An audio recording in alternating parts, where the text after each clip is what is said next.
Your alarm goes off in the morning. You barely open your eyes. You turn it off, but you have to get up, you're late for work. Shower, coffee, traffic, shift. You come home in the evening, exhausted, same cycle tomorrow. This feels normal to you, right? The fact that this much of your life is spent going to work feels like a truth you never question. But it isn't. This system exists in only the last 10,000 of the 300,000 years of human history. For the rest of that time, nobody went to work. Nobody woke up to an alarm. Now rewind your clock. Way back. No alarm. No office. No boss. You get up because the sun rose, that's it. The fire is still smoldering, someone's already thrown wood on it. One question runs through your mind: what do I want to do today? This question feels foreign to you, because you usually think, what do I have to do today? But for 290,000 years, that was the question asked every single morning. And the answer was reported to no one. You've always been told this: ancient humans struggled constantly just to survive. Hungry, exhausted, on the edge of starvation, face to face with death every day. Documentaries show it this way too: muddy, scared, constantly running people. That picture is wrong. Grumk, and thousands like him, didn't spend even a quarter of your weekly work hours just to survive. The rest of the time? Empty. Completely, genuinely empty. And that emptiness wasn't a struggle. It was a luxury. Here's the shocking truth. The modern human gives 90,000 hours of their life to work. That's a third of your waking time. Almost half, if you exclude sleep. Ancient humans spent only a small slice of that time finding food. The gap is so huge, it's hard to believe we're talking about the same species. Want proof? It's hidden in bones, in caves, in the ashes of abandoned fires. And the proof is far more concrete than you'd guess. In 1963, anthropologist Richard Lee tracked a foraging community in the Kalahari Desert, day by day, for weeks. He recorded every movement, every search for food. The result was stunning. Adults spent only 15 to 20 hours a week finding food. You probably worked double that, triple that. And it wasn't a coincidence. The Hadza in Tanzania, the Aik in Paraguay, the Martu in Australia, completely different lands, completely different climates, the same result over and over. You might be thinking now, these are modern communities. Were ancient humans really the same? Maybe they got lucky, maybe our ancestors had a much harder life. Fair question. The answer is hidden in bones. Archaeologists compared the skeletons of ancient hunter-gatherers with those of the first farmers. The difference was striking. Farmers were shorter. Their teeth were riddled with cavities from a grain-heavy diet. Their spines showed joint damage from repetitive movement, and they died younger. Hunter-gatherers? Taller, stronger, healthier teeth, less joint damage. Bones don't lie. They rested more, not less, and this is a scientific finding, not a guess. So how was this possible? The answer is hidden in the abundance theory. Nature was far more generous than you'd think. Fruit, roots, small game, edible plants were everywhere, you just had to know where to look. The human body evolved to gather this abundance with minimal energy. Working more wasn't clever, in evolution's eyes. Quite the opposite. Wasting energy meant taking unnecessary risk, and in nature, risk meant death. So science says this: hunter-gatherers were the world's first society of abundance. When you hear the word primitive, you think of poverty, scarcity, struggle. The truth was the opposite. They had more free time than you can even imagine. This isn't a romantic exaggeration, it's a measured, repeated, verified scientific finding. Most of human history was, essentially, one long vacation. The answer is hidden in the math of survival. Because survival is about energy management, not hard work. Your body fights for every calorie, calculating every move you make. Hunting unnecessarily meant unnecessary risk. A lion could kill you, an injury could stop you for weeks. So your brain whispered this to you: if you've gathered enough, stop.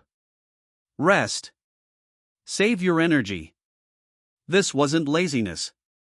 This was a survival strategy proven over millions of years. So what did a typical day look like? In the morning, wood is thrown on the fire. Leftover meat or fish from yesterday is eaten, maybe a handful of nuts. Breakfast was social, people talked, loosely planned the day. By mid-morning, a small group might head out, maybe to hunt, maybe to gather. But not every day. If the hunt was successful 2 days ago, no one even bothered to leave. Instead, tools were sharpened, hides were softened, baskets were woven. No one forced it. These things earned you status within the group. So what happened during a hunt? There were no wild chases like in the movies. Humans were the only hunters who could sweat and regulate their body temperature while running. So they could track an animal at a steady pace for hours, until it collapsed from exhaustion. The hunt, travel included, took 3 to 6 hours. Then the animal was carried back to camp and shared. And by the afternoon, the productive part of the day was already over. In 1994, a cave was discovered in southern France. Inside were paintings 30,000 years old. Horses, lions, rhinos, drawn with perspective, shading, motion.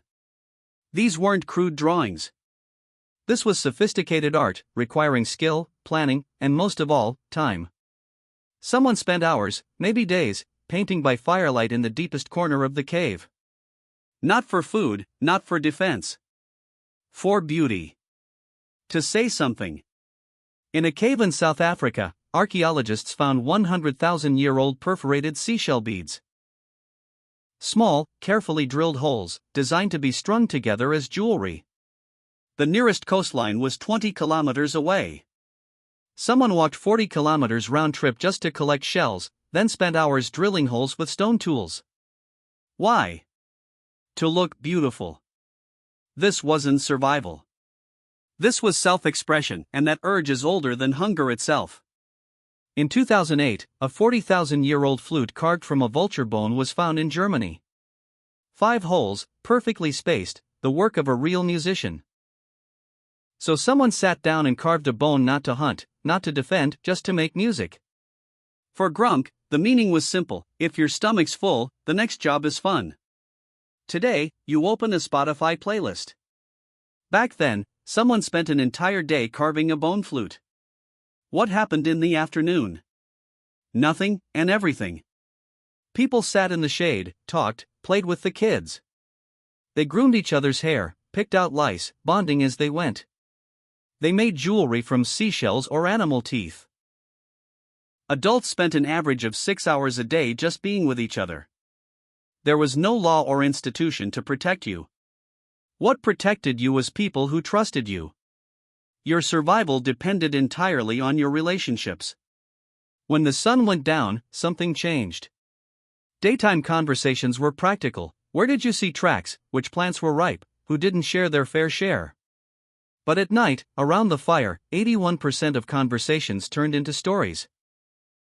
Creation myths, ancestors who did impossible things, jokes that made everyone laugh, tales from distant lands. This is where human culture was born.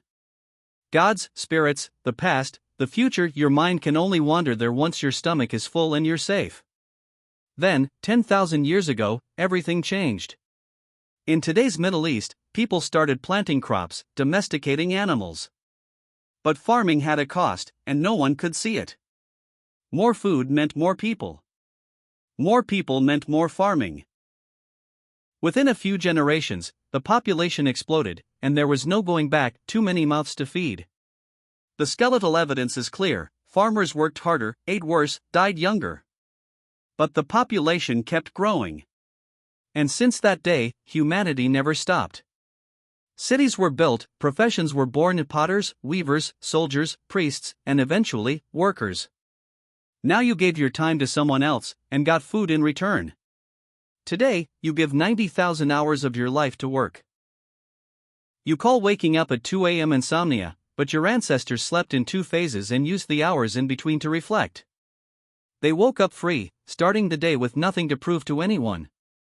The life you dream of living once you retire, they were already living every single morning. You make art if you find time after work. They made art because they had the time. We're the same species. Same brain, same bodies. But we no longer live the same life.